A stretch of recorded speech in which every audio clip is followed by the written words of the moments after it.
Welcome back to another episode of The Longing, and today we are once again going to be continuing to read Moby Dick, because we have that enormous chapter to get through. So, let's begin.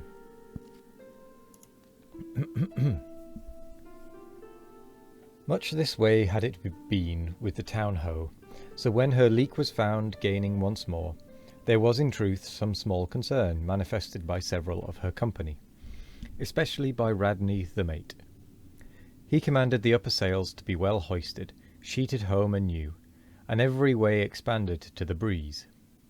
Now this Radney, I suppose, was as little of a coward and as little inclined to any sort of nervous apprehensiveness touching his own person as any fearless, unthinking creature on land or on sea, that you can conveniently imagine, gentlemen. Therefore, when he betrayed this solicitude about the safety of the ship, some of the seamen declared that it was only on account of his being a part owner in her.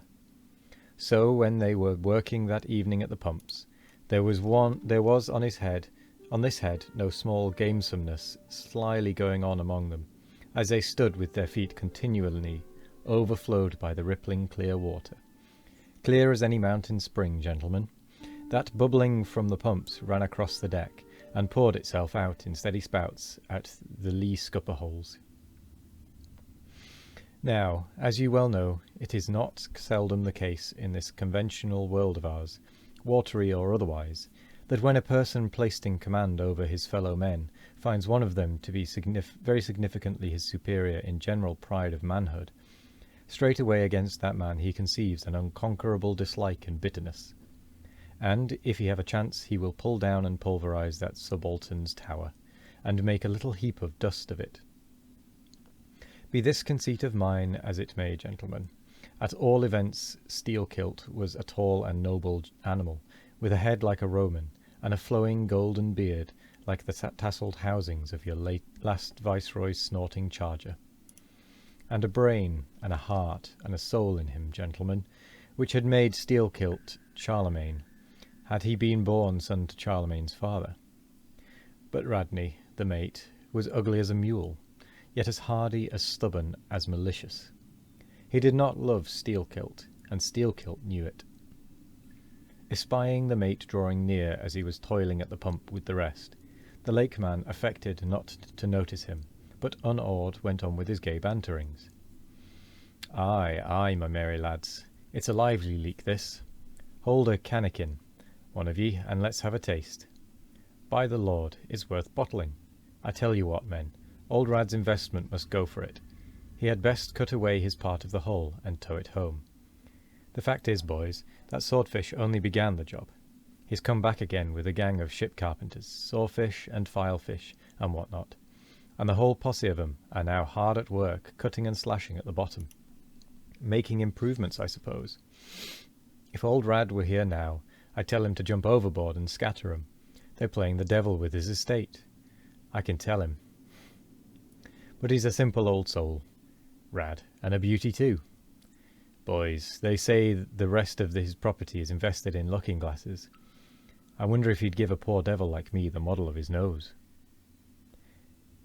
Damn your eyes, what's that pump stopping for? Roared Radney, pretending not to have heard the sailors talk. Thunder away at it. Aye, aye, sir, said Steelkilt, merry as a cricket. Lively, boys, lively now. And with that the pump clanged like 50 fire engines. The men tossed their hats off to it, and ere long that peculiar gasping of the lungs was heard which denotes the fullest tension of life's utmost energies. Quitting the pump at last, with the rest of his band, the lakeman went forward all panting, and sat himself down on the windlass, his face fiery red, his eyes bloodshot, and wiping the profuse sweat from his brow. Now what cozening fiend it was, gentlemen, that possessed Radney to meddle with such a man in that corporeally exasperated state, I know not, but so it happened. Intolerably striding along the deck, the mate commanded him to get a broom and sweep down the planks, and also a shovel, and remove some offensive matters consequent upon allowing a pig to run at large. Now, gentlemen, sweeping a ship's deck at sea is a piece of household work, which in all times but raging gales is regularly attended to every evening. It has been known to be done in the case of ships actually foundering at the time. Such, gentlemen, is the inflexibility of sea usages, and the instinctive love of neatness in seamen, some of whom would not willingly drown without first washing their faces. But in all vessels this broom business is the prescriptive province of the boys, if boys there be aboard. Besides, it was the stronger men in the town-ho that had been divided into gangs, taking turns at the pumps, and being the most athletic seaman of them all, Steelkilt had regularly assigned captain of one of the gangs. Consequently, he should have been freed from any trivial business not connected with the truly nautical duties, such being the case with his comrades. I mention all these particulars so that you may understand exactly how this affair stood between the two men. But there was more than this. The order about the shovel was almost as plainly meant to sting and insult Steelkilt, as though Radney had spat in his face. Any man who has gone sailor in a whale ship will understand this, and all this and doubtless much more, the lakeman fully comprehended when the mate uttered his command. But as he sat still for a moment, and as he steadfastly looked into the mate's malignant eye, and perceived the stacks of powder casks heaped up in him, and the slow match silently burning along towards them, as he instinctively saw all this, that strange forbearance and unwillingness to stir up the deeper passionateness in any already ireful being, a repugnance most felt, when felt at all, by really valiant men, even when aggrieved. This nameless phantom feeling, gentlemen, stole over Steelkilt. Therefore, in his ordinary tone, only a little broken by the bodily exhaustion he was temporarily in, he answered him, saying that sweeping the deck was not his business, and he would not do it.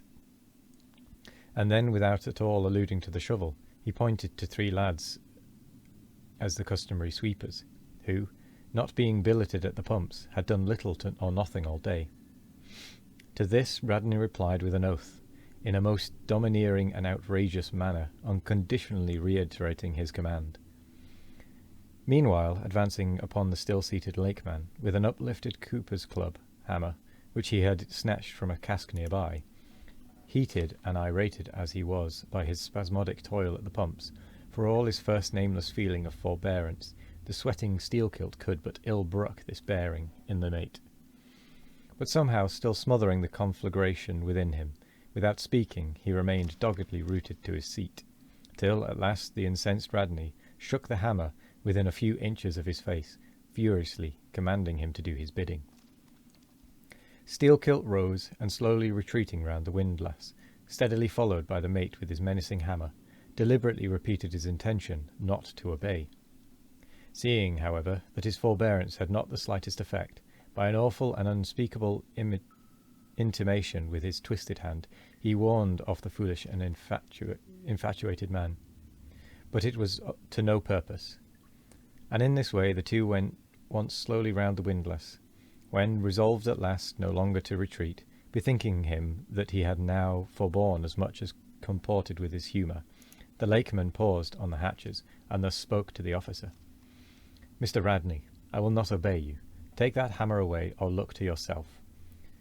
But the predestinated mate, coming still closer to him, where the lakeman stood fixed, now shook the heavy hammer within an inch of his teeth, meanwhile repeating a string of insufferable maledictions, retreating not the 1,000th part of an inch, stabbing him in the eye with the unflinching poniard of his glance.